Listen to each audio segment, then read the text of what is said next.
soon might be a bit of a stretch. But whether you are looking to progress your existing career, start a new one, rejoin the workforce, or get better at a hobby, training.com.au is here to help. At training.com.au, you can answer a couple of simple questions and instantly find out what courses are available for you. It costs nothing, and it could change your life. The Eagle has landed. Find your future right now at training.com.au.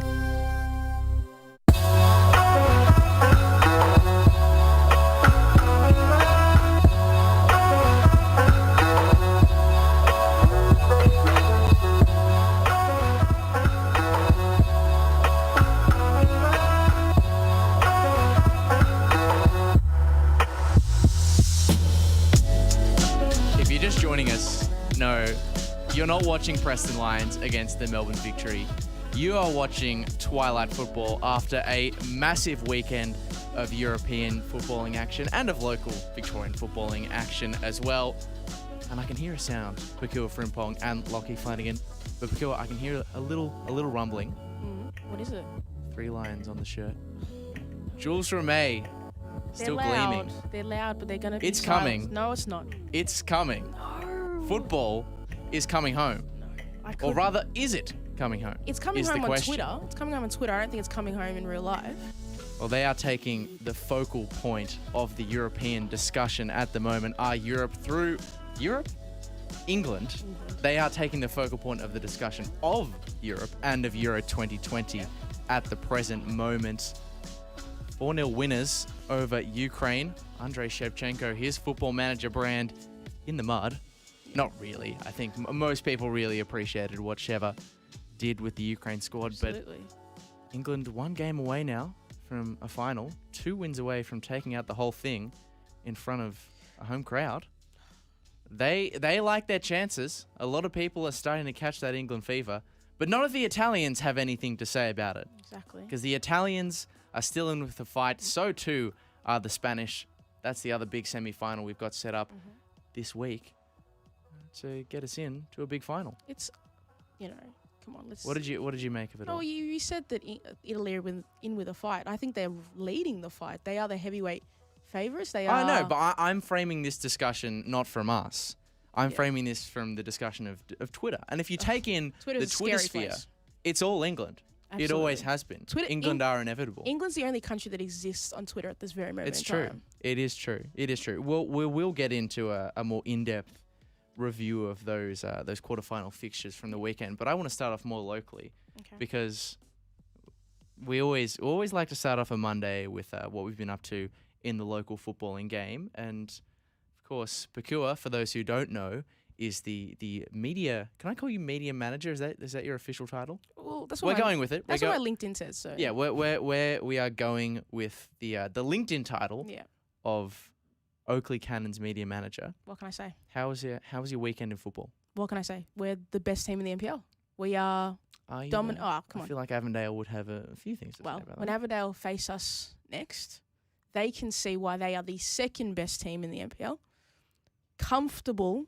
Let me say again, comfortable 6-1 victory over Dandenong City. It was easy. It was breezy. It was raining. But Chris Lucas, he killed them. He dominated. What can I say? Chris Lucas. Absolutely. Great redemption. I've had done a few Oakley games this year since Chris Lucas has been involved. That guy, he loves a bit of chatter. He does. A bit of chatter. Watching him in the Altona game, he had plenty to say. Well, that was his old team. I know. He had plenty to say to his former employers. So, that was a good game. He really showed why he was a great acquisition, when he could have got him. What I love about him the most, though, is actually his defensive work rate. If you watch him, he's actually not the big... He's quite small in stature, but he makes up for with a lot of energy on the field. And he just moves and causes the defense a lot of problems, and I just appreciate that from a striker. No, that's fair enough. I mean, he's been one of the great strikers of the NPL Victoria over the years, and he joins one of the other historic strikers in the form of Matt Thurtell as well, who we were talking about this last week. Out of nowhere has put his way up to, I think it's 9 goals for the season now. I think you're correct. but he's just so like silent. Like He's you don't unassuming. Yeah, you He don't pops even up out of nowhere. realize that. You don't even realize that he scored 9 goals. But he's so when he scores, his celebrations aren't massive either. Like he's an understated player. Yeah. Fun fact, I actually found this out about Matt Thurtell go for last it. week. Matt Thurtell lives in Frankston. Not to dox him or anything. well. It's But 'cause he's your area. staying with. I just found this out. Being a Mornington Peninsula boy, you keep Yes. your ears to the ground. He's currently got a housemate as well, Yes. who's and- temporarily staying with him. A Sydney FC midfielder who had a Ooh. big impact in the grand final. I think you might know more than me. Luke Bratton is Ooh. currently staying down there as he avoids the New South Wales lockdown and playing a little bit of golf. I might ponder that. Is what he's doing in his spare time. So there's a little off-season update for you. Yeah. You know it But all, Lockie. Matt Thurtell does pop up rather, out of nowhere quite often. And plenty of people popping up in the Twitch chat Yeah. as well. Aussie Hez coming through with the tell people on Facebook to join the Twitch chat. That's always a good Honestly, Twitch is always where a good it's at. suggestion. Another good suggestion is if you're interested, please do come and join us on the FNR WhatsApp as well, the Twitchiverse, as we're calling it. That's where you get to have a little chat with us. We've had Aussie Hez, Sardine, Mooks have been sending messages in over the weekend. You get a bit of exclusive insight and access into what you want the shows to look like, what you want the Twitch to look like as well. So definitely send one of us a message if you want to get involved in the Twitchiverse. It took me, actually, I got to send a personal message to Ed Gooden right here. Yeah. He was with us before. It took me about 3 weeks to get into the WhatsApp group for my It's own taken me a few workplace. months because I'm still not a part of it. Like, Yours, it's a real problem. Pakua's not in there. It took me 3 weeks to get in there because Ed kept saying to me, "Oh, sorry, I'm not an admin. I'm not an admin." So I messaged the person who is the admin, Yes. which is of course loyal viewer Mooks. Yes. I messaged him saying, "Can you please let me in? I've been trying for quite some time." And then he sends me a screenshot that says him and Ed are both admins. So I don't know whether Ed was just trying to keep me out of the group for whatever reason because he was worried I'd polluted with nebulous Scotland chatter, which is fair enough. We're calling it a liar now. Is that what we're calling? Maybe just a misrememberer, yeah. but Mission of truth. not a liar. Aussie Hez saying, "I'd rather football come home than Italy winning." What? Cannot say I agree with you, Aussie Hez, Disagree. in any way, shape, or No. form. Shout out to Tom as well, who cannot watch live, but will be listening on the podcast. So Who is, hope you're enjoying your podcast, Tom. yeah. Who is Thanasi 70? I think I know who it Thanasi, is. unfortunately, is Athos, so Yeah. we're going to ignore all the pro Oakley comments. Go Athos. Come on. No Oakley, but you had a good weekend there. I had a great time yesterday with Josh Parrish, currently in Canberra, Yes, he is. doing We'll see him later Whittlesea, tonight, though. in Whittlesea rather, Mm-hmm. doing Preston Lions against the Melbourne Victory. Never been to Whittlesea before. Yeah. Nor have I. Never, sorry, not Whittlesea. Whittlesea is the team that plays there. Epping Stadium is where I was, in Epping. Never been to Epping, never been to Epping Stadium. Very interesting venue. Very, very interesting What is venue. interesting Well, defined as? so we got there, and the media box was locked. Oh, okay. So we did our broadcast from the ground floor, which ended up being okay. It was Yeah. it was good it fun was in a the good end. stream. I tuned in It a was, bit. It was and it nice. was a great game. Preston won, Melbourne Victory won. It could have gone either way. Preston did well to hold Victory to a draw after they went down to 10 men in the second half. But yeah, it was an absolute cracker. The only problem with this weekend, I was also at CB Smith on Friday. Not a single bit of NPL Victoria food. For you. None. Did not Oh. eat any. I don't think you can call that a successful weekend. I then. know. That's very Well, the disappointing. good thing is that I've still got a few left to go. We've got Yeah. FFA Cup tomorrow night. Pascoe Vale taking on Avondale, So where can which people means there'll watch be that? which I'm just about to get there. There'll be no Twilight football tomorrow, for those who are wondering. We will be doing a live outside broadcast from ABD Stadium when Pascoe Vale, our two club shows, we're calling this the Club Show Derby. It is the Club Show Derby because it's the first time, other than in the NPL, that these two are taking each other on. So Pascoe Vale and Avondale taking each other on tomorrow night at 7:45, and from 6 o'clock to 7:30, we'll be doing an OB with both of those clubs involved. Plenty of representatives from both sides if you want to get a preview into that one, which will also be streamed on the Football Victoria Facebook and YouTube pages as well. So that's going to be an exciting one. It is. But we'll park the Victorian chat for the moment. We don't want to delve too deep into it. We'll get back into the Euros. Which game do you want to start off with? No, let's go Ukraine. Let's get England off the show, and then we don't have to really deal with it. Or actually, Italy, Belgium. Italy, Belgium. Well, that is probably, if you're talking from a neutral perspective, is definitely the place to start because Yeah. many people many people uttering this as the game of the tournament so far. I would agree. Yeah? Yeah, because You I think so? can't think of anything off the top of my head that was like so much better that like. Yeah, no. This is it for me. This was it. Yeah. Yeah. I'm inclined to agree with you. Italy again, just getting it done. I just love watching Italy play. They're just such a nice team, and like the team, like the whole team atmosphere is just. They play such beautiful football, and the way they defend it's heroic, honestly. Well, it is quite heroic. I think, yeah, it's a good point. That experienced duo of Bonucci and Chiellini, particularly in the middle, we got to enjoy it while it lasts. Is what I'm trying to say, because as much as we do enjoy the heroic defending, probably their last tournament window. They'll hold on for the next World Cup. Don't worry about it. Well, what I was really pleased about is Nicola Barella once again getting a goal, playing that third man running role out of midfield so well.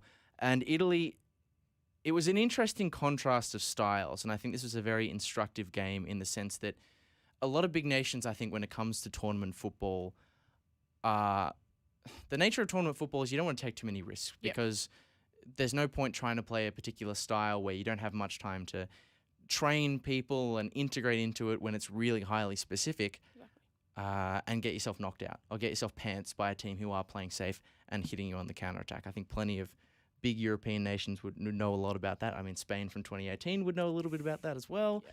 And by penalties by Russia, who definitely were doing everything legally and proper at the 2018 World Cup. But anyway, back to my main point. It's very easy to fall into that trap of we don't have a lot of time to train. We're going to play the most straightforward brand of football that we possibly can. Be comfortable being the more reactive team, even though we are a big nation with huge depth and quality. And we'll get by doing that way. It's the safety first approach for me. And when executed well, when teams are playing really efficiently in transition, it can be exciting to watch. That sort of, I think, has been the Belgium model. Oh, yeah. Not just at this tournament, but also in tournaments prior in 2018, where they did get very. It's their philosophy. They got ultimately. close to the final, but they were not. They sort of. They're never deceived. They're never convincing. I think they deceived a little bit in their playing style. And Italy, for me, are the antithesis of that. They are quite comfortable with playing an expansive brand, with putting in midfielders who, obviously, each of them have set roles, some more defensively than others. We all know Jorginho does the grunt work in that midfield, but there's a lot of room for maneuverability further afield. And they don't rely on anyone. No. Then that's what's I think is the most impressive part about them is that, and that allows them to be expensive. Whereas when I look at this Belgium squad, they're a little bit top heavy. Well, not a little bit. They're a lot top heavy, and they play this restrictive style because they know that some of these players, if you gave them a little bit too much control, would not be up to the task they're required to do. Yeah, and I think that's disappointing for them. And I think that's the thing. It's like we saw, for once, we saw the more expansive, the risk-taking brand of football sort of get the W here against the Belgium side who, again, I think have been disappointing in this tournament because, as you said, it's a very top-heavy team. I think it's capable of doing more. I think it's capable of playing beyond the means that it currently does. And that's kind of my overarching point, is that you can play this style that is more transition-heavy, that is a bit of a safer approach. And that's what Belgium have done under Roberto Martinez. But you can get found out by really, really competent teams. And it always had the feeling of Belgium, a team who were just could have been so much more than they were at this tournament. I think that's going to be the whole story of this generation of Belgian players. I think they're going to look back and they're going to have some fun experiences, and they've played some nice football at moments, but have never lived up to what they should have been.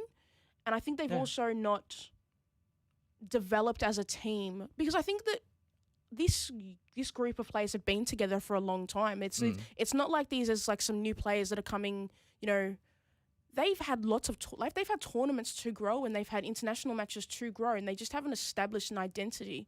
And I don't think you can be a successful football nation without an identity. I don't even think it's an identity issue. I think it's just that the identity that Roberto Martinez has them establishing or has established for them is just not one that's befitting of a nation that has the quality that Belgium do. But that's because This Belgium side could be a wonder to watch. They could be an absolute joy. They have so many good pieces to create serious damage and like seriously well composed moves. But for me, this team is Roberto Martinez as a coach. He is not this creative mastermind. We're going to hold down the fort and we're going to play decent football, but it's not going to be amazing football. And they just need to move on from him and get somebody who's going to take a risk. If I was from Belgium, I wouldn't mind if this team got knocked out early if they were playing football that inspired me to be like, I understand where we're going. I see a way forward. With Roberto Martinez, there is not really a way forward. It's kind of you're staying where you are. Yeah, well, Aussie Hez makes a really good point. Are Belgium still ranked number one in the Coca-Cola rankings? It amazes me how they're number one in spite of the fact that they haven't won anything. That's an interesting way to look at this. You watch that game between Italy and Belgium on the weekend. Belgium theoretically coming into this tournament, or not theoretically, literally the number one ranked team in the world. Did that team that played against Italy on the weekend, that for the most part were made to look, I think, second rate or inferior. Yeah, absolutely. Did they have the look of the number one ranked team in the world? I don't think they did. I don't even think they had the number one strike force. And that's that's I mean, Lukaku alone. Lukaku is fantastic, but I want at least a front 2 or 3 that's dominant, that's going to be amazing. Like, without Lukaku, and I also count their attacking midfielders in this well. Like, De Bruyne is not 100%.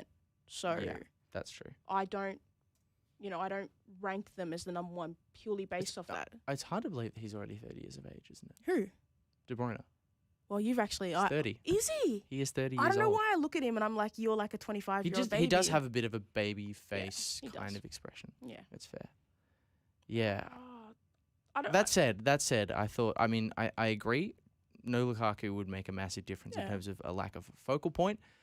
But having said that, there are still some promising players coming through for Belgium. Jeremy Doku in this game was really, really sharp, created a lot of drive off the left flank, cutting in and shooting at will. Had a few whiz their way over the bar, but still bright signs. I think there's more concerns on the defensive end of things, how this generation transitions into the next line of defenders, whether Roberto Martinez is a part of that, are very legitimate questions for Belgium to be asking now that they're out of this tournament, looking towards 2022 as well.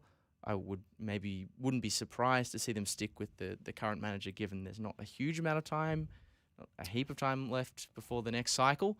But there are promising attacking talents coming through. What you do with the back three is another question. But you throw Doku there, Salamakers, who wasn't selected for the Belgium squad, which I still think is... I still think that's a ridiculous decision. But anyway, here we are. They're out of the tournament. But I've got a question for you. It's a moot point. Do you think they should play a back three? Because they're compromised defensively. So the back three looks sketchy to me personally, and I think that a back four would also, I get that a back three would allow them with having the wing backs. I get that, but I think they would be a sharper team playing a back four with just a more balanced midfield. I think the question would be who slots into that left back role is the problem. Yeah. Okay. I think.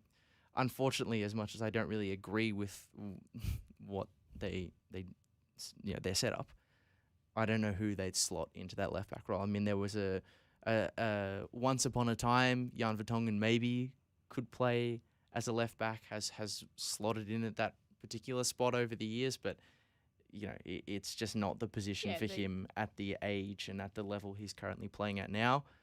Yeah, so I think there's plenty of questions for Belgium to have asked, and I think there's probably, if there wasn't already after the 2018 result, where Belgium thought of themselves as dark horses, I think if you're a Belgium fan,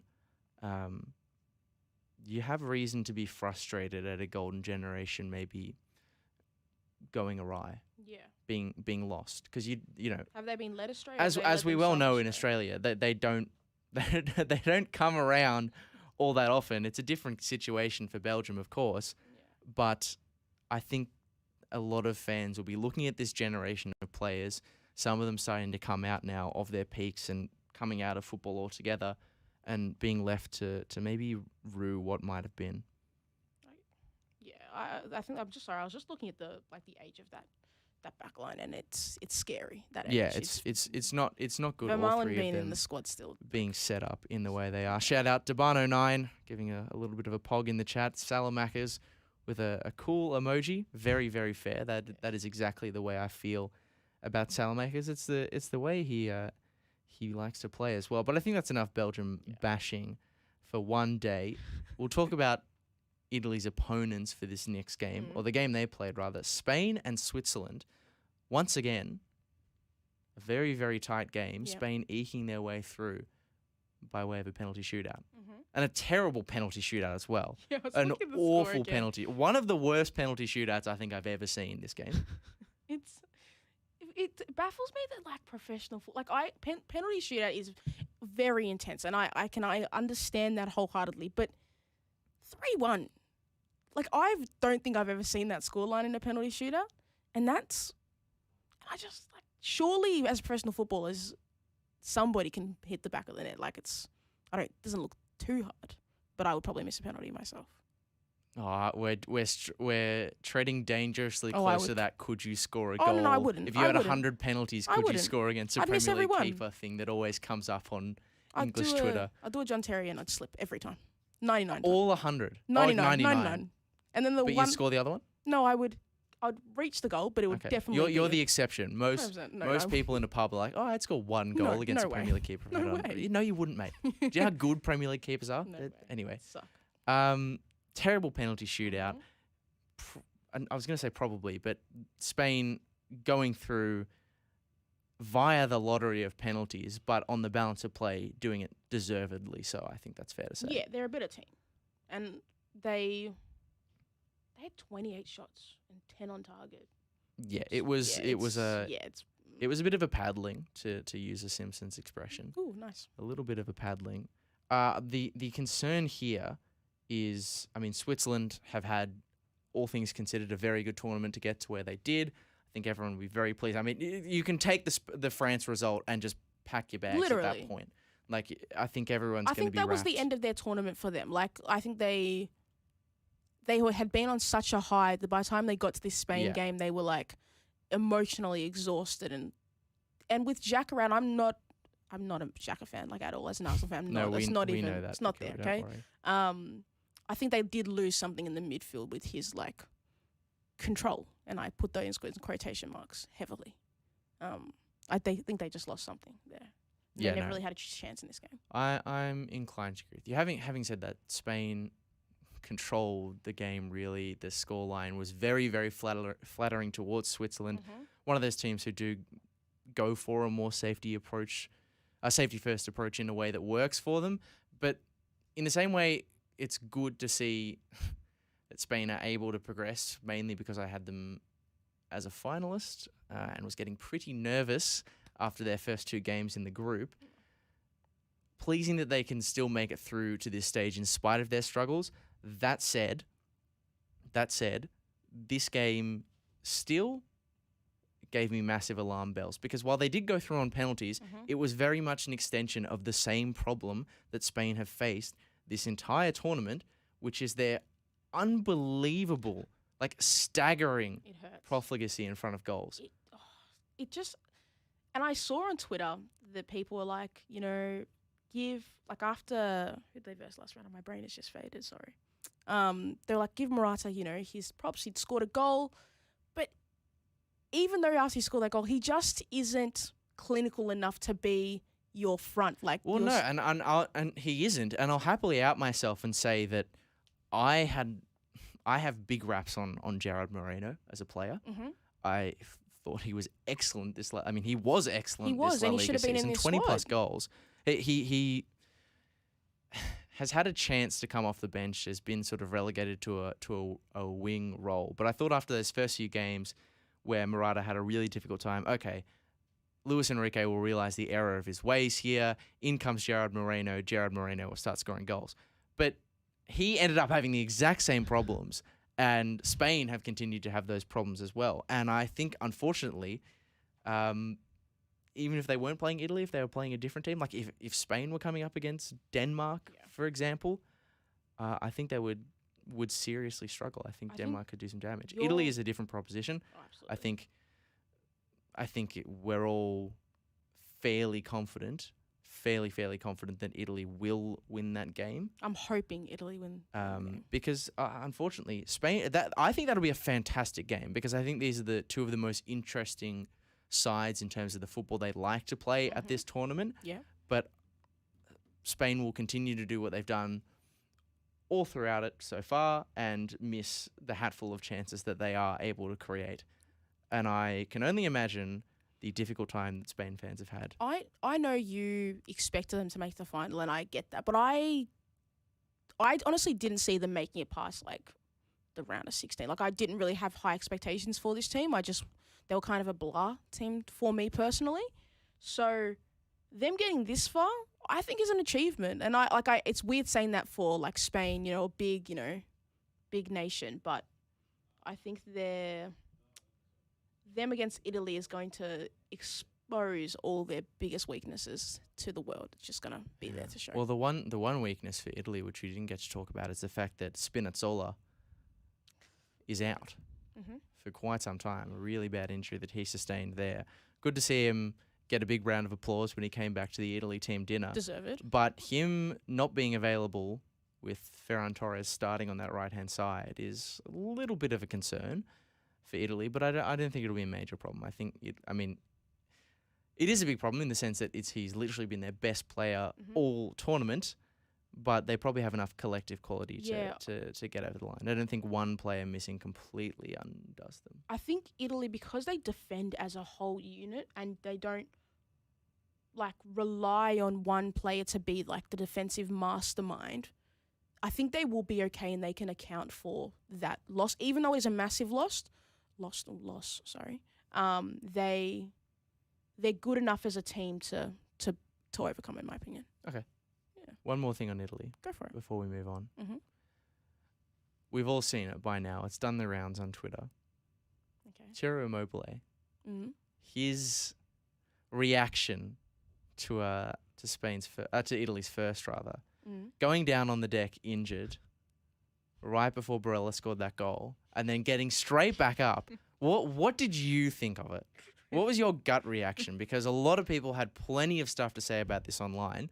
I don't know how much time I had for the discussion personally, but what was your take? My take was, are we surprised by professional footballers, doing this? And it's a bad look, it really is. But we see it all the time in these leagues that it's not, it doesn't even register as a big thing to me anymore. Like, the injury, miracles of God really just lifted him up off the deck. He's fine. It is what it is. The magic of football has great restorative properties, the value of which we haven't quite fully understood. Nick Dabano saying that he loved the stuff that Immobile did in the lead up to the goal. Fair enough. It was good bleephousery, and I do have time for good bleephousery, but a lot of people were very, very aggravated by this. My favorite one of all of them. Some of them, that it is the kind of issue that would get a English Yadar quite annoyed. My favorite response to it all, though, was Alessandro Diamanti popping off on Twitter, defending the actions of Ciro Immobile, rightly or wrongly, but ending his argument on Twitter saying, what do you expect the player to do? It's part of the game. Why is such a big deal being made out of this? But after this big rant that he went on, he just ended it with Poibo. Yeah, I love that. I'm just going to add, love that. and I think this is a great method. Honestly. I'm just going to start sending really aggressive messages to people on Twitter, or even personally, and just send it with Poibo. I love it.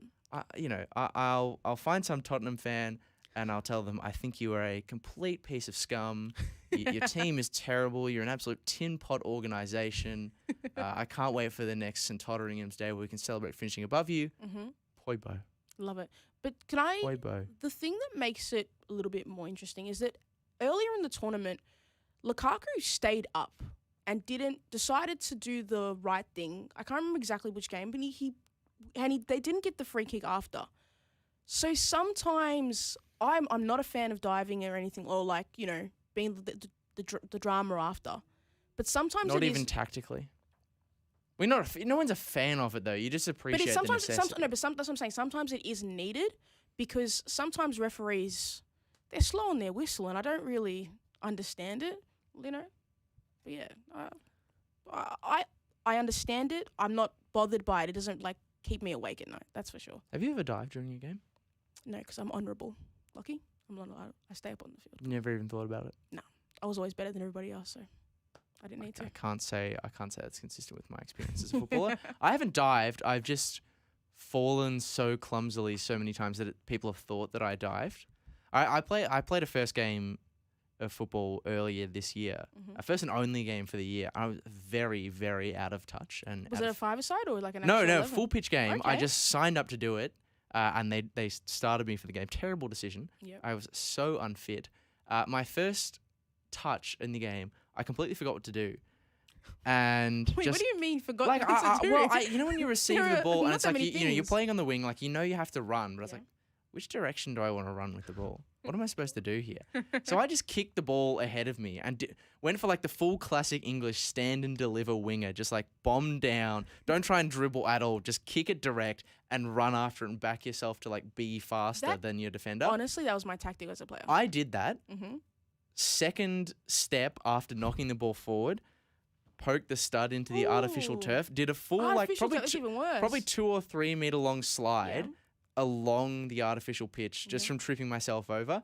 And because the defender had stuck their leg out, they thought it was a really awful dive. Got a card. Worst part You of got a all, card? I got a card for it. Oh my worst God. part of all is because it was on AstroTurf. All the little Little rubber AstroTurf things. particles Yep. flicked up, and I had this piece of AstroTurf stuck in my throat. Ooh. And so for the entire remainder of the game that I was on, I was like clearing my throat next to the defender, Yeah. which made the defender feel very, very uncomfortable given the global context. He was Nice. like, "Are you okay, man? You okay? Are you all good?" Has COVID got to you, Lucky? Yeah, I mean it very, very nearly did. So too Second has it instance nearly for us, done to this nearly. tournament. Score prediction: For which one? Which game? Spain, Italy. We'll get onto the other. We'll get into the other side of the draw in a Spain, minute. Italy. 2-0 Italy. 2-0 Italy. Yeah. I want you to tell me why. Why are Italy going to be the ones to win that game? Because Italy defensively are solid, okay? And for me, Spain don't score, and Spain will need to be spectacular to score against Italy, in my opinion. So it's not even based on Italy's like attacking threat. The 2 goals, I think the 2 goals just a formality. But I think this is going to be a 2-0 victory because defensively, Italy are the best team in the tournament for me personally. Okay. I'm inclined to agree with you. I'm going to go 2-1 to Italy. Okay. That's okay. And we're going to go to a break. Yeah. Twilight football. We'll get onto the other half of those quarterfinal fixtures on the other side of this. Fantastic.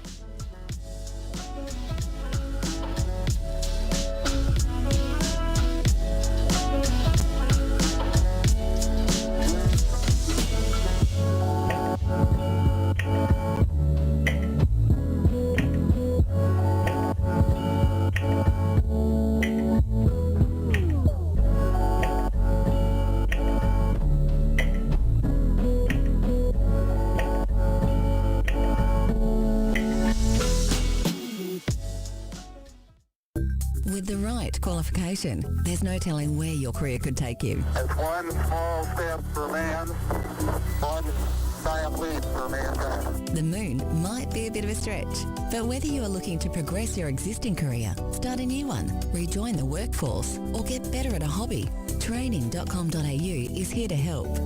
At training.com.au, you can answer a couple of simple questions and instantly find out what courses are available for you. It costs nothing, and it could change your life. The eagle has landed. Find your future right now at training.com.au. Are you looking to change your destiny in life? Be your own boss? Start your own business? If you are, you need people who understand your needs and are committed to helping you make it happen. At DKP & Co Chartered Accountants, We are more than just accountants. We are business advisors, taxation consultants, and strategists that specialise in setting up businesses. We understand the client and give them the very best customised advice and strategies to achieve their goals. Visit our website dkpco.com.au or give us a call today on 03 9023 9370. Fast, proactive, personal. That's DKP & Co Chartered Accountants. Buying your electricity from the big energy companies is now the most expensive way to power your home. In fact, the average electricity bill in Australia has more than doubled in the last 15 years. But not for the ones who went solar. Unlike your electricity bill, the power of solar has actually come down, and there's also government rebates available. So what are you waiting for? Join the 2 million households already saving hundreds of dollars every year. See how much your roof could be making you at solarpowerco.com.au. Go solar and get $500 cash back with the Solar Power Co, Australia's most trusted solar brand. solarpowerco.com.au.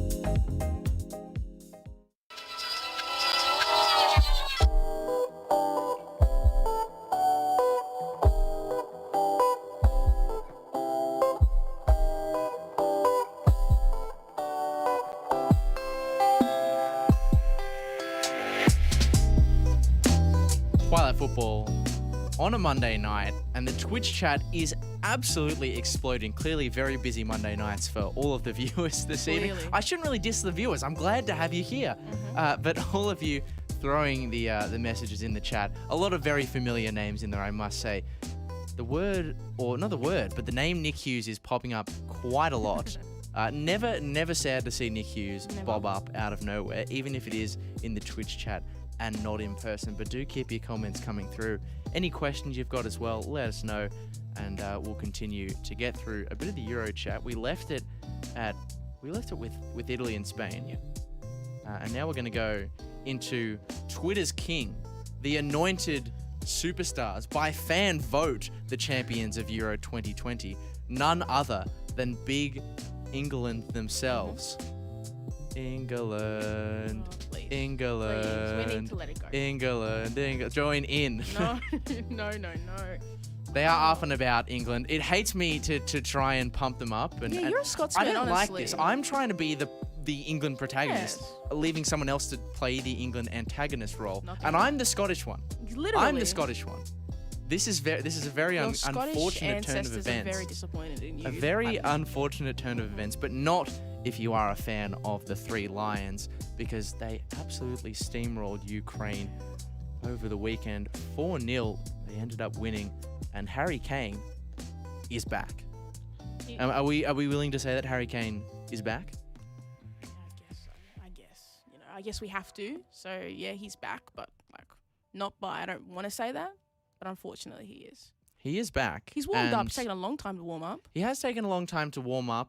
And I think the problem is that, it helps England that it's taken, he is finally hotting up at the right time of the tournament. But I think England have also heated up as time has gone on. I am and will be one of the biggest detractors of that particular nation of football. Still not totally convinced by them. I would not Still not totally convinced by them, disagree. but they've doubled their scoreline in their last 3 games. 1-0 win, 2-0 win, 4-0 win.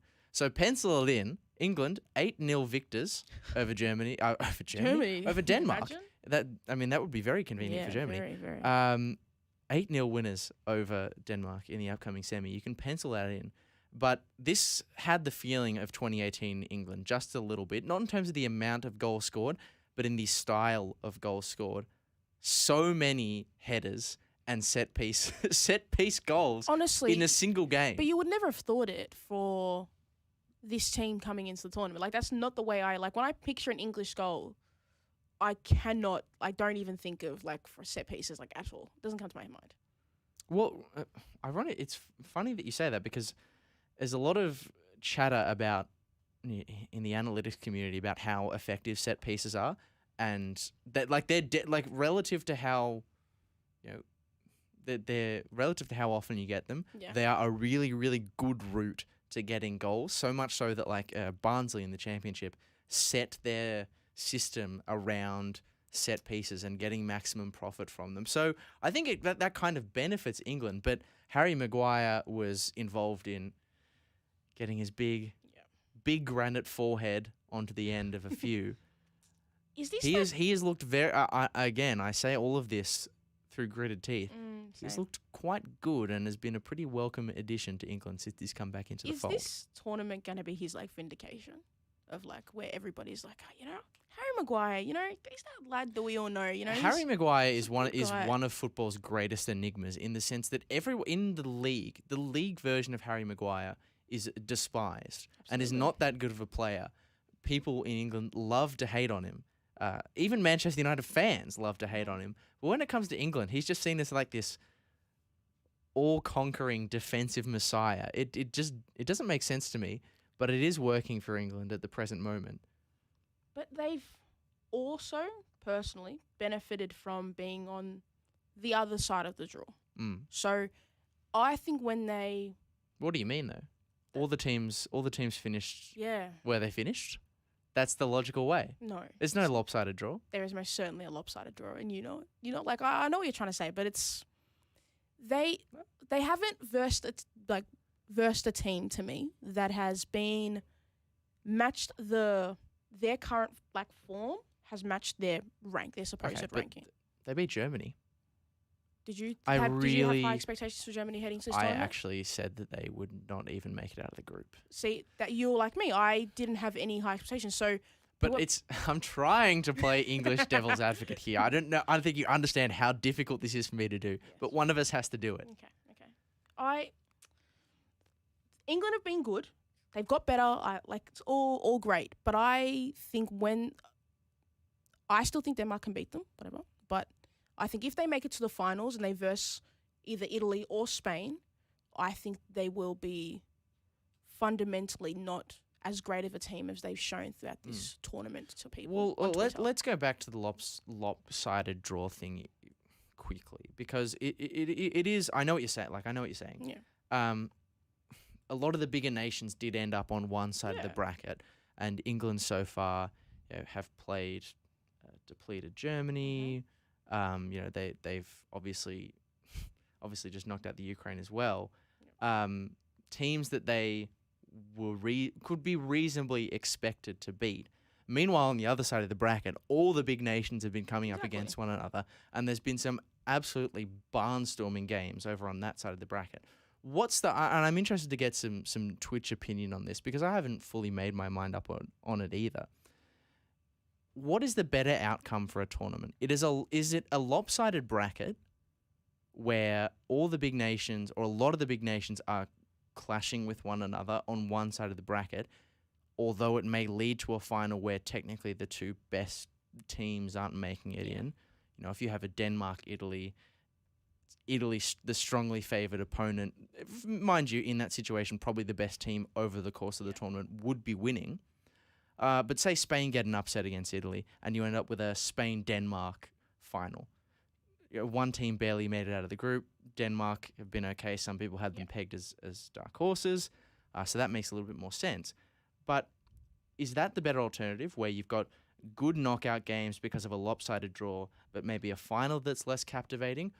Or would you prefer to see the two best teams going through on either side of the bracket, or two of the top four teams that have played and meeting in one final game to rule them all? What's your preferred outcome? My preferred outcome is a more even draw. You can't have it. I think it's hard to have it perfect on either side of the draw, but I do prefer seeing more competitive knockout matches because on either side of the draw. Because when I look at the fixtures and I go, oh, there's 3 games from this side of the draw and there's 3 games this side, I only really care about one side of the draw because I already know that one of those teams is going to win, and that's not what I want. I want to feel like there's a point to watching all of the games. You know what I mean? And Yeah, well, it's an interesting discussion as well because who is the second best team at this tournament? Who has been the second best team at this tournament? How do you judge that? Really, is England the second best team at this tournament so far? I don't think that they are, but it is an interesting discussion. It's not always the case. Their form would say they are, based on how they formed. But I think the 2 best teams of the tournament were France and Italy, and unfortunately, France couldn't get it done to, provide us with an interesting. Yeah, setting. well, Aussie Hair's saying, actually, I want the fairy tale of Denmark winning and Christian Eriksen to lift the cup. I think from a narrative perspective, Denmark is the team that most people who are fervent anti-Italy and anti-England, of which there are many people who are in that bracket. Absolutely. I'm not one of them. I'd prefer Italy to win. Me too. But Denmark would be an absolutely great story. They do have to get their way past an England team who have got the wind in their sails. They don't have the most attractive or competent tactical setup. There's a lot of ball circulation, but they've got great individual players. They've got a well-spoken manager. They've got a semi-final at home. More on that later. Yeah. And they've got a lot of confidence. See, Do Denmark have a chance? you say that England have a lot of momentum, but I also think Denmark have a lot of momentum. Like after what happened in the very first game, they have united not only as a team but as a nation that I think is almost more powerful than the English kind of, like everyone's all like excited about this thing, but Denmark have a real thing, like a real tangible like thing that they're like, this happened. It would be great. It's like a great. They do have a thing that binds them, a thing that is driving them, as is said in the Twitch chat. It would make for a very good documentary / movie if they won it and that was their fire under the belly. But from a tactical setup, from a pure X's and O's, do they have a chance of winning this game? Because I think yes. I think they do. I think Ukraine is not. I don't think that that's the best measure of.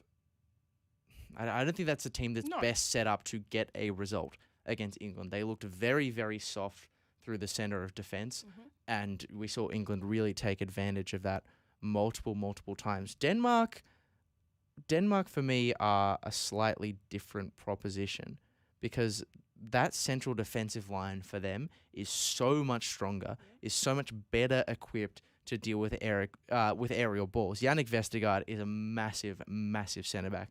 Simon Kjær continues his Fury class level performances, and Andreas Christensen as well is not quite as physically imposing as the other two, but still a very competent centre-back who will have been experienced in coming up against the Premier League forwards that England have to call on.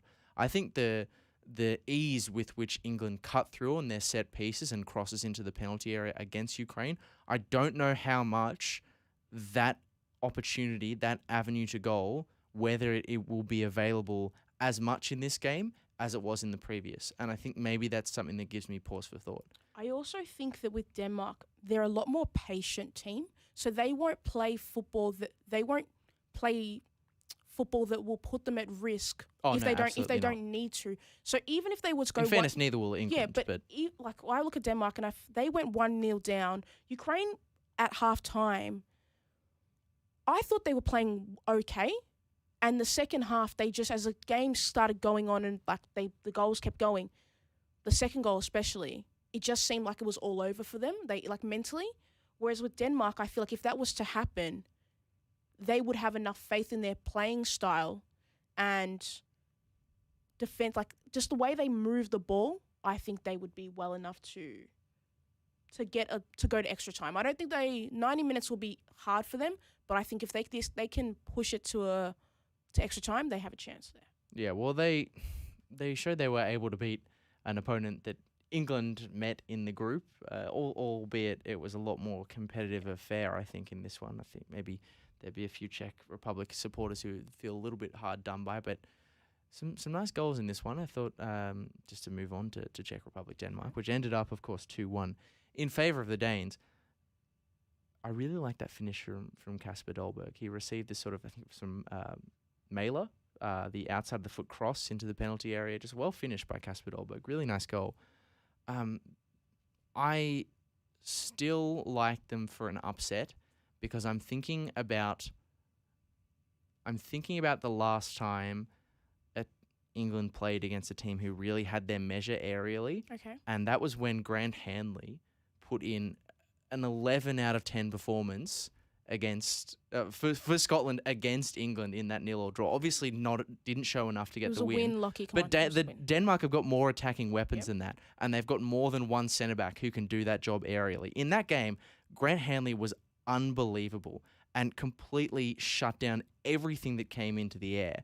If even one of the three centre backs that Denmark have got at their disposal are able to do that, I give them a really good chance of nicking something on the break, especially now that their forwards are starting to find the back of the net with a greater sense of regularity. But it is all over, thank God, from a Scotland fan's perspective, for the Czech Republic.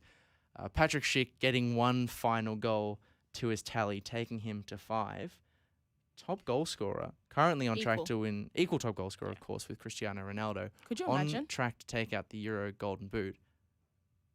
But there's a really interesting thing that is happening at the moment in the Euros. There's a better goal scorer. And than that both of is them. I talked about Grant Hanley putting in an unbelievable performance against England. Someone who has played an unbelievable tournament throughout is Own Goal. Absolutely. Own Goal is on fire. Own Goal is the best player of the tournament. In fact, I'll tell you how on fire Own Goal is currently. Is it 10 goals? 10 goals. 10 goals in itself is a crazy figure. That is the top 2 goal scorers at this tournament so far combined. But it gets bigger than that. It gets bigger than that. There is more in this single Euro 2020. In all of the editions of the Euros up to 2016, of which I think there's been 15 off the top of my head, there's been 9 own goals total. That's a new fact. So I in learned this again. single tournament in Euro 2020, 10 own goals have been scored. So more in one tournament than the entire previous set of tournaments combined. That leaves me Which is ridiculous. What that leaves me wondering is that an indictment on defending, or have the shots been that good that have just... No, that it can't be actually. What is it? I think What is the storyline for that? remembering some of the goals in the group stage of I mean, it's hard to put a genuine scientific analysis on it, but looking at some of the own goals conceded from earlier in the tournament, there's a lot of insistence on cutbacks into the penalty area of quite like low, whipped in crosses into a box where there's a lot of bodies. And in those sort of situations, it is hard for defenders to get clean contact, and it can very easily deflect into the back of a net. That is true. But I think there's still a pretty substantial amount of coincidence in these things. But yeah, own goal is having an absolutely unbelievable Player of the tournament at right the there. Euros. If you know, regardless of who wins, it will be own goal who have their head held high. And as Aussie Hez is saying, if they had a more competent defence behind them, with the goal scoring efforts they're putting out, you really wonder, could they have made a deeper run in this tournament? Own goal. Could have lifted the whole trophy. Our producer Willem is. What's he saying? I can't hear him. I don't think he's a particularly big fan of the own goal theory. I'm not sure who Willem has pegged to win from the final 4 teams. He just says red card. We haven't got a team. Oh. The red card. It's a good point. It is a very good point. But we've got some big Euros coming up, big Euro games coming up across the remainder of the week. Italy taking on Belgium and England taking on Denmark at Wembley with no fans. Score prediction. No Denmark fans, I should say. Yeah. What's your score prediction? Score prediction? Yeah. I would say 2-1 to Italy. And I'm going to say England win on penalties. England win on penalties in extra time. Or obviously extra time. Yeah. What am I saying? Yeah. What am I saying? I think it's 1-1 and England win it on penalties. Very much liable to change are those results. I'm going 1-0 Denmark. 1-0 Denmark. 1-0. They're going to shut it down. Very, very brave. Aussie Hez is saying red card and own goal for the Euro finals. Maybe they should team up and form a very formidable partnership. But I think that just about wraps us up. We've got through all the Euro games. There is more to come. No Twilight football tomorrow night, in case you've forgotten. But there will be more stuff to come. Tuesday, tomorrow night, FFA Cup action here in Victoria. We've got the co-live stream, the co-show between Avondale and Pascoe Vale. It's Paco Avenger Radio, if you'll forgive me calling that, a 90-minute show from ABD Stadium before the FFA Cup. So if you're a regular listener of Twilight Football, tune into that instead and gear up for a big night of FFA Cup action here in Victoria. But until then, from Lockie Flanagan and from Pakua Frimpong, it's goodbye for now. Adios.